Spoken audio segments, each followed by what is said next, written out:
Well, hello, everybody, and welcome back. And if you are just tuning in with me for the very first time, it's so nice to meet you.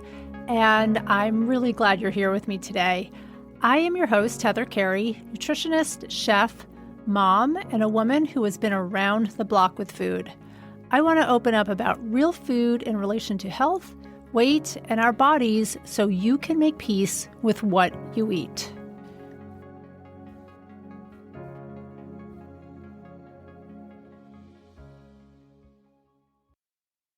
Hello, everybody, and thanks for being here today. Focusing on women in midlife and helping them make peace with their bodies and food is what I focus on through my work as a nutrition coach, cooking instructor, and especially with this podcast. I am on a mission to dispel myths and secrets by talking out loud our stories and beliefs around food. So today I am talking with Nicole Cristina, who is a psychotherapist helping women with eating issues in midlife. Eating disorders and disordered eating are not relegated to teenagers. And as an interesting fact, most disordered eating rears its ugly head in relation to estrogen when we are going through puberty and when we are losing estrogen in menopause. Nicole and I sat down to get clear on what an eating disorder is versus disordered eating, why there is a sharp increase in midlife, which has so much to do with control in our lives, and how to make peace with food at a time when so much might feel out of our control. I really look forward to you listening to my conversation with Nicole. I know you will learn a lot, and if you feel you grapple with making peace with food, you will know from this conversation that you are definitely not alone. So take a listen.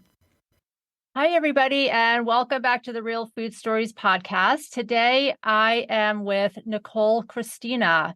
Nicole is a psychotherapist with 32 years of practice under her belt, and she has a specialty in eating disorders. Nicole is on a mission to educate people about eating disorders, which are definitely on the rise, especially in women in midlife. So welcome, Cristina. I'm so happy to have you on the show today because I think this topic is incredibly important. I see it with a decent amount of my clients, and I see many, many women who are in midlife. And I know that, women are going through so much in midlife, right? We are empty nesting. We have aging parents. We're going through the whole menopause transition and a whole bunch of body image issues that go along with aging. So I'm glad that we can just talk about this today. It's really a goal of mine to make this less secretive and more talked about. So I wanted to first distinguish, because I know that there's a difference between eating disorders and then disordered eating. Mm-hmm. And I wanted to just start off just to get clarity on that, because I think that's important. Yeah, there's two sort of ways to look at this. Do they meet criteria through the DSM, which is the Bible of, mental disorders? But my way of thinking about it, after doing this for a long time, is how much is this taking up rental space in their brain? How much is this really causing problems in their daily life? And I think that's kind of more an important way to determine this, right? And the DSM is a fine starting point, but what we know is that people really jump in different categories. It's rarely like, oh, they meet criteria for anorexia or binge eating disorder, and that's the end of the story. Many people will go into one, into another, depending on the phase of life. So it's not as cut and dried as this statistical manual would have us believe. What I really like to assess for is this causing you to not go to social events because you're anxious about the food? That's the kind of thing. Is it causing you to think about every morsel you put in your mouth? Is it causing you to exercise, even if you're injured? I had a client many years ago who actually was in med school at the time, and we had to think about whether she could continue in training. But she would walk before her classes, which are already, as we know, quite demanding, 15 miles. She would wake up and walk part of this highways in the dark with her golden retriever. After a while, the golden retriever did not want to walk with her anymore because his pads were getting really abraded, right? That's a really good example of this is starting to boss you around and starting to become a problem in that it's so compulsive. You're doing things that are really hurting the rest of your life. Of course, she's exhausted. She can't really focus and concentrate on her studies. She's walking on an injury now. So she's causing further damage to her body. That's a really good example of when we know we are in big trouble. And one of the things you asked me, how do we think about eating disorders and diagnosis, and then there's disordered eating, which is what we would call subclinical, is they're now at Renfrew, which is the gold standard for eating disorders in our country. There is a track just for midlifers. So we know, and they talk about, a substantial increase in midlifers who are coming and who need focused treatment because of their phase of life. So there's disordered eating, which means more you're dabbling in it. But then there's eating disorders where it's taken over your life to a degree that it's like if you're partnered up or married, it's the third party in your relationship and actually becomes your primary relationship.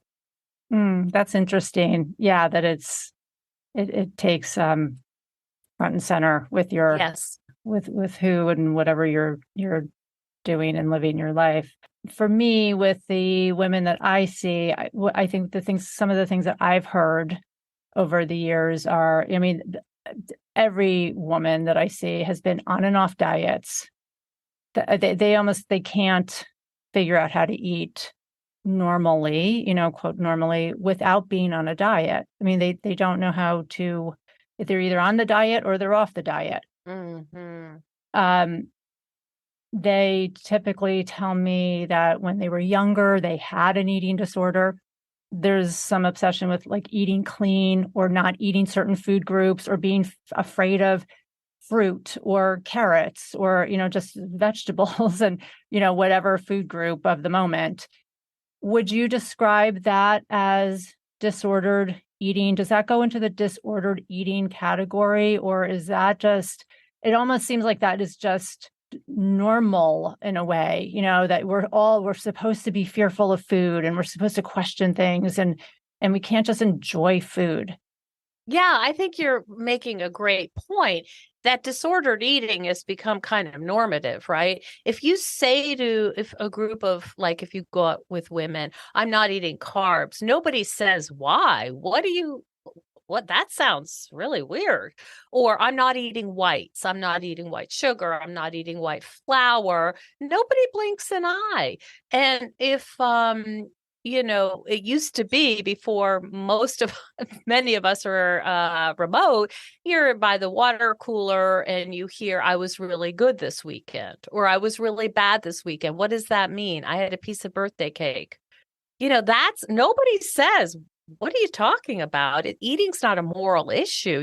Of course you had so I think your point is well taken that over 30% of people who are 50 and over have eating disorder symptoms. So, I think it's fair to say that most of us, as you noted, are pretty confused.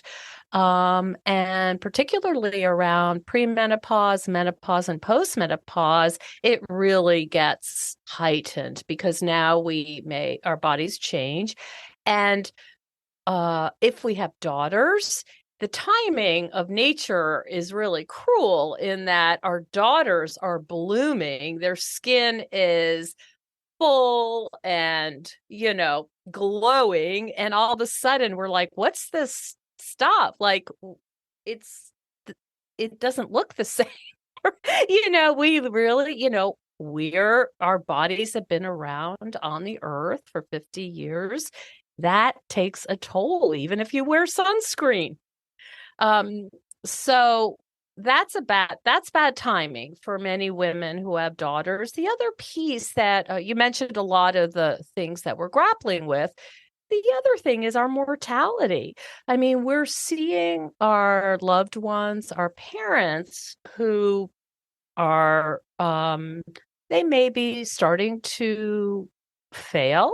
They may be ill. We may be taking care of them. And once our parents die, we know we're next. I mean, we can pretend, well, I still walk 5 miles a day and I eat, a lot of kale, but we do know we're up next. And it's a great distraction because it makes everything so manageable, right? It's like, okay, I don't eat white rice. All right. I don't like it. It gives you a little ecosystem.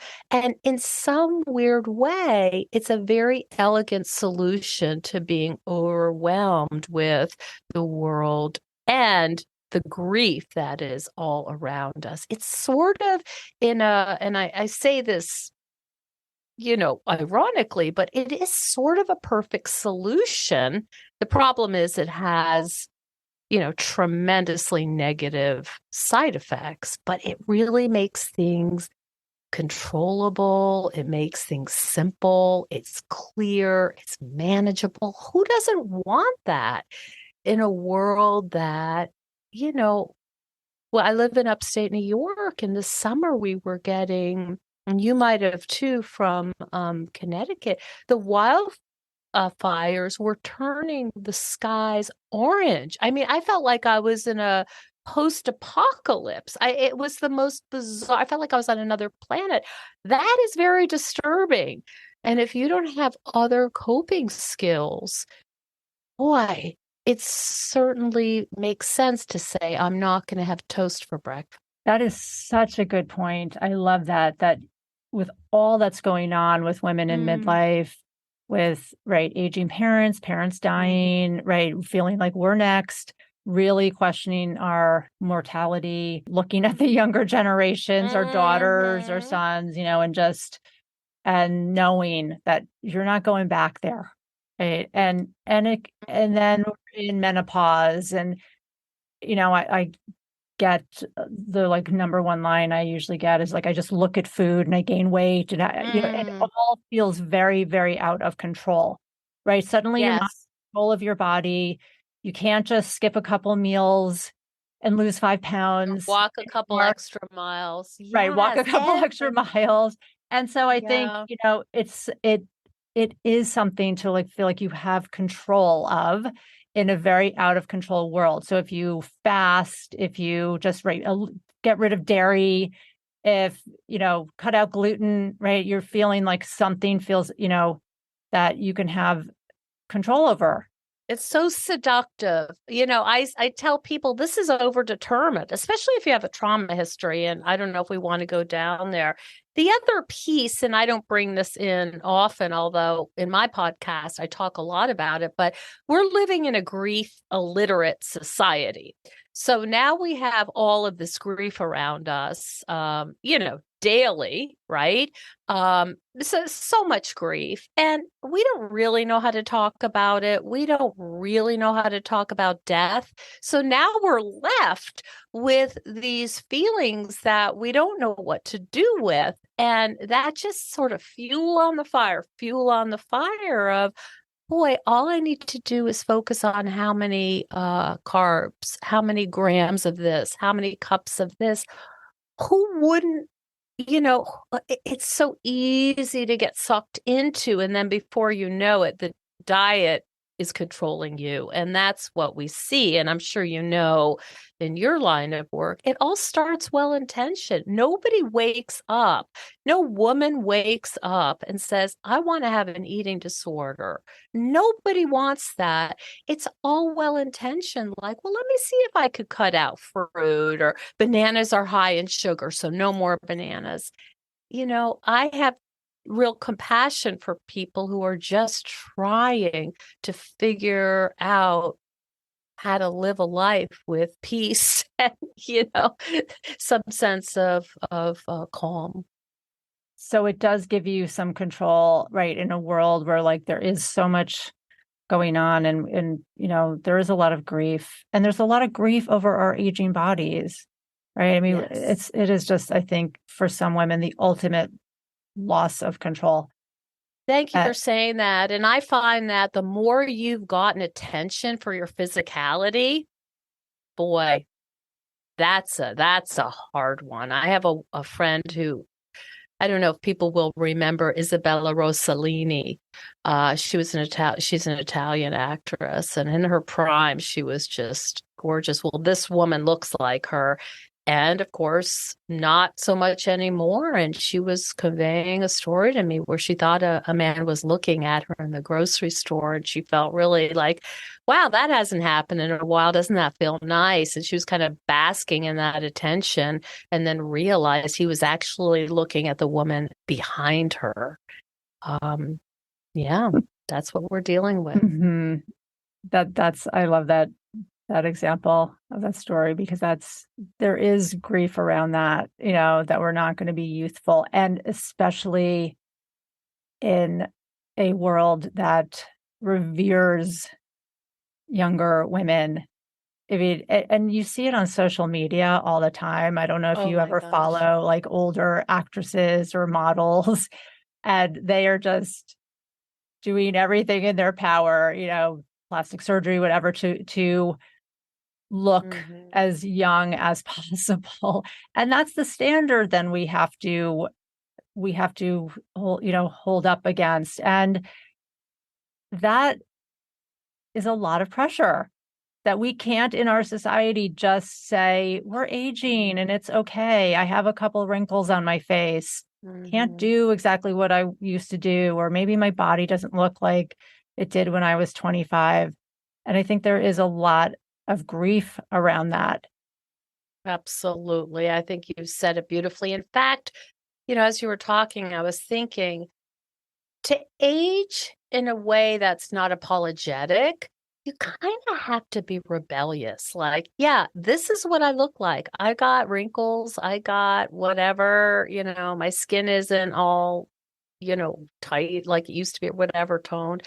And that is that's where I'm at. And I think you almost have to be sort of spunky about it, and like, if you don't like that, don't look at me, or something like that. Um, because otherwise you're going to be really suffering. Now, there's a whole new wave that I highlight in my work, of women who are older and like, yep, here, they are all about, I am a warrior and I'm doing this, I'm traveling here, I'm going into prisons teaching hospice, I'm getting snakes out of the Everglades, so I have a bit of a balance, because I'm constantly talking to people who are like, I wear sunscreen. I don't spend 2 hours contouring my face with different color, so I have a bit of an advantage. But for those women who haven't yet discovered this new group of women moving forward and really challenging ageism, it's a rough road. Tell me more about that it's a rough road. I mean, I think what you're saying is that there's this rebellion piece, where we're just going to like, screw it. I'm going to enjoy food. I'm going to just get some wrinkles on my face. Not going to be obsessed with plastic surgery. that is like a minority, and that does appear very rebellious. But I think what I'm hearing you say too is that there's almost like another camp of women Yes, that are I like, think I'm going to so. go like live. Is is that a good thing, or is that a Well, it bit of depends on another? how you want to live. I mean, I what I'd like to say about this whole thing about, and it sounds like you're almost asking like, how do we not get into crazy food stuff is I think we really want to discover our values at a deeper level, what really makes us lights us up and focus on that. And that's a really nice balance to, gee, my pants fit weird or different, or I have to buy bigger pants, or, I am not going to wear a bikini or whatever that, like, you can't just kind of cold turkey, no pun intended, but you can't just pull that away and then say, oh, here I am, nothing to focus on. What I would suggest is what would feel filling and nutritious and delicious that is not about food. And then the food choices become less intense and worrisome, right? Because if now I am knitting prosthetics for women who have had breast cancer, that fills us up in a different way. That gives us a sense of purpose, a sense of meaning, maybe a legacy. And now it's not all about, am I going to eat the bread on this hamburgers, whatever? Am I going to allow myself to have the cookie? It's we're sort of trading one purpose for another, and it doesn't necessarily mean that you're never going to say, wow, there's too much fat in that, I don't know what, dessert, but it becomes a different kind of life. It becomes, I would argue, a more substantial life, to say, what do I have to contribute? What have I always loved to do? What makes sense for me? Why am I getting out of bed in the morning at this point? I've had my kids, I've had my career, I'm at the end of my career. What is the point? And I think answering the question, what is the point now, really helps with the food obsession. I'm not saying it's perfect, but it's a really good place to start. Yeah, I can definitely see that, because I think this is a time midlife where women are really questioning, like, what is my next Oh, move in life? Like, what am I doing? What's my what am I purpose? doing? Yeah, And these why am I smart here? women, this is exactly it. I mean, I see a lot of teachers in New York State. They can retire pretty early. So they have given everything to their teaching career. You don't just, call it in, right? They're grading, there comes all this stuff after hours. They've raised their family. And now they're like, I have no idea. And I'm like, wow, you're a smart, competent, thoughtful woman. They look at me like I literally don't even know where to start. And so we start really small, and I will ask them, what is the eating obsession doing for you? How does it help you? And that's a different way, right? Like we used to back in the day say, you should not do that. That's very bad for you. That doesn't work, and they already know that. So what I say is, I can see why you would like this given where you are, and really try to have compassion and understanding for what makes this so seductive. Of course it makes sense.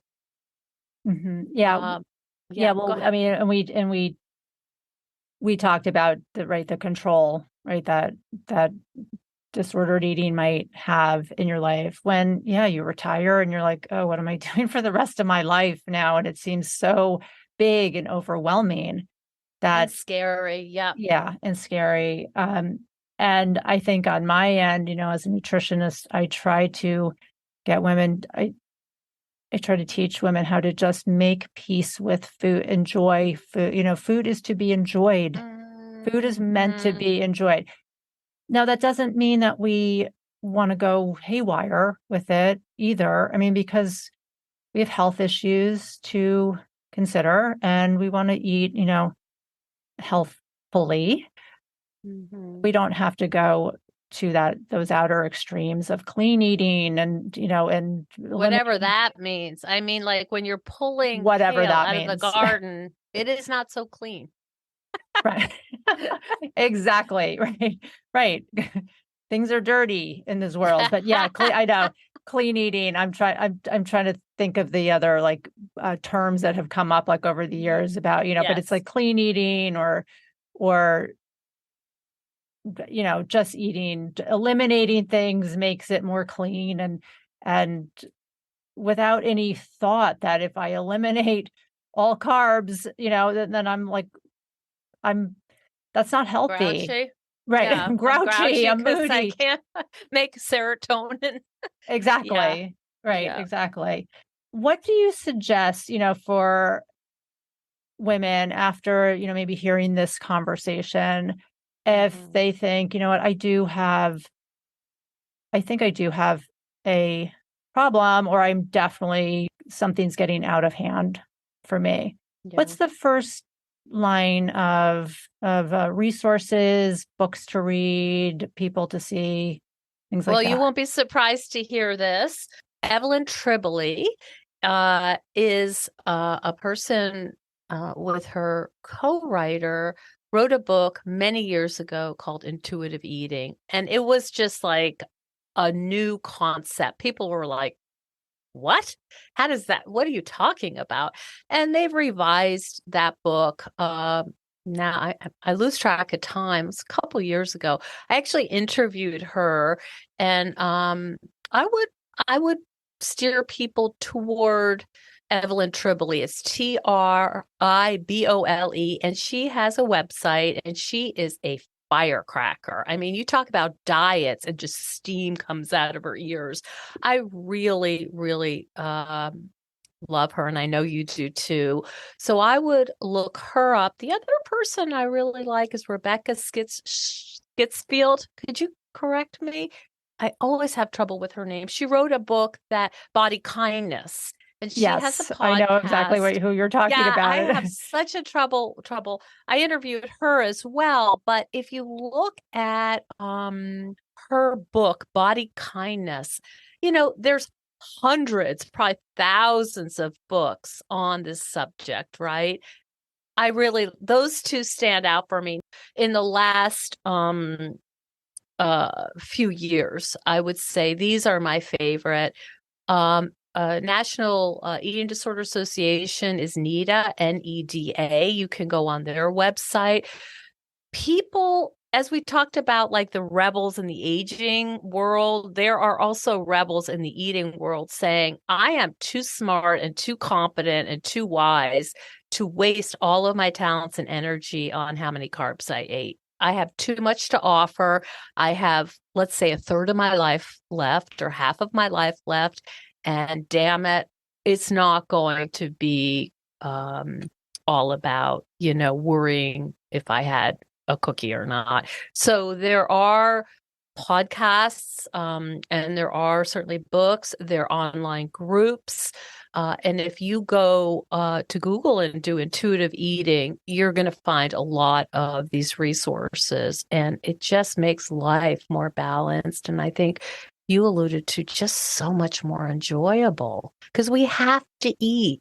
And if we can really enjoy it, it doesn't have to be like, oh, this layer cake's delicious, which it may be, but so's a fresh salad with roasted beets and goat cheese. I mean, I like that puts me in another orbit. There are things that are so fresh and beautiful to look at and delicious that you can enjoy that will bring you such satisfaction. And then you can go on and volunteer at the library or be with your people who knit or who walk or who travel.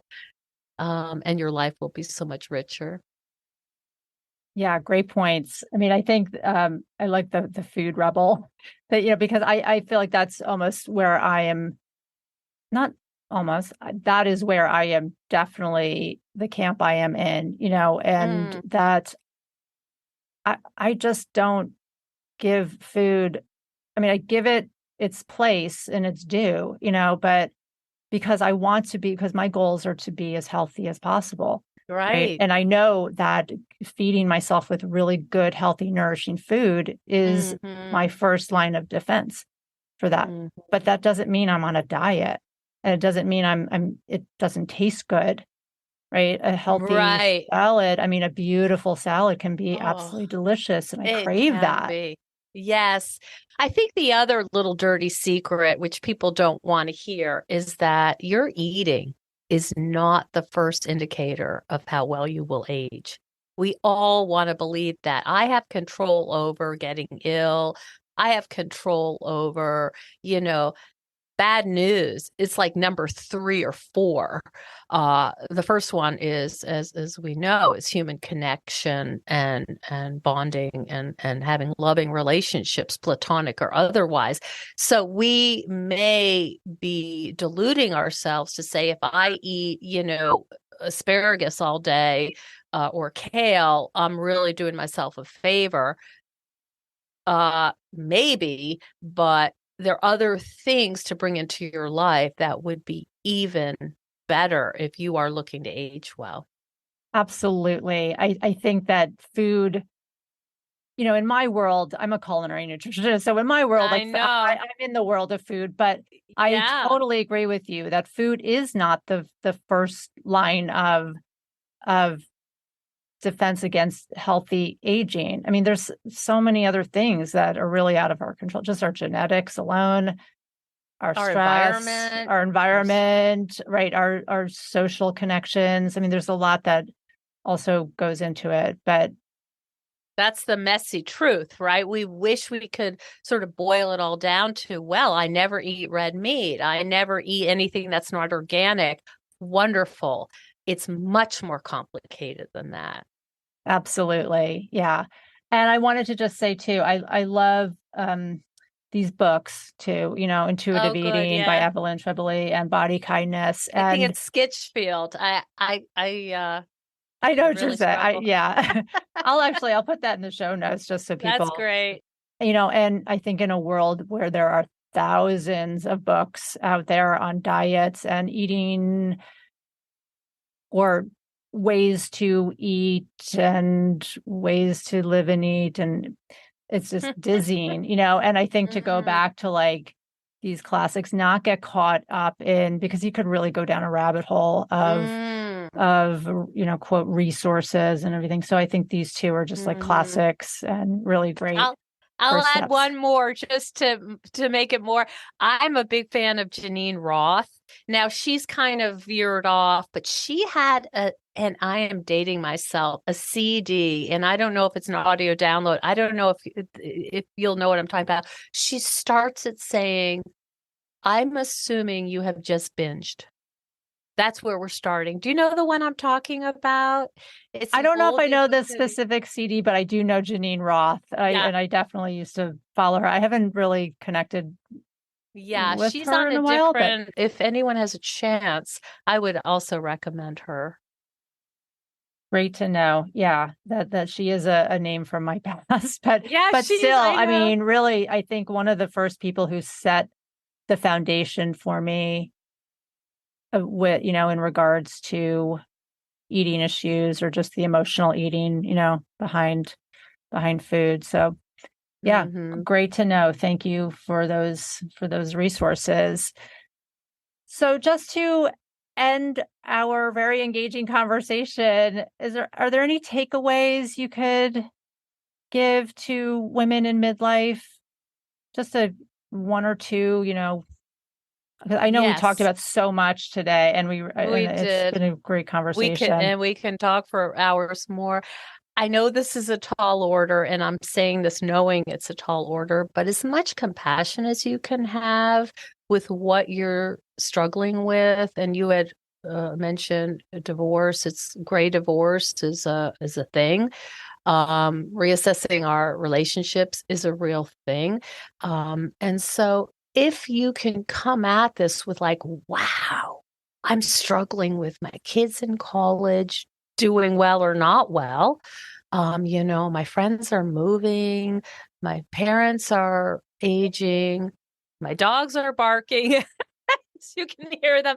My body's changing. Wow. Wow. That's a lot. What do I need right now? How can I take the best care of myself? Um, and I'm a big fan of Kristen Neff, who does work with self-compassion. And I think that's the only way through this. You can't like diet yourself out of this. Totally agree. I talk to my clients all the time about infusing kindness and compassion into their lives at every step of their eating journeys, because we can be so filled with criticism and rules and regulations. So great final point. And I think, and then also just to reiterate that, let's talk about it. That is my mission of having this podcast, is to really dispel secrets and myths and shame around eating or struggles around midlife. So we're talking about it today. Thank you for doing that, because it is a secret and it's embarrassing for people to talk about. They think, oh, eating disorders are for teenagers, not women who, are menopausal, postmenopausal, whatever at this stage. This is a teenage girl problem. So I really appreciate the opportunity to bring this to light.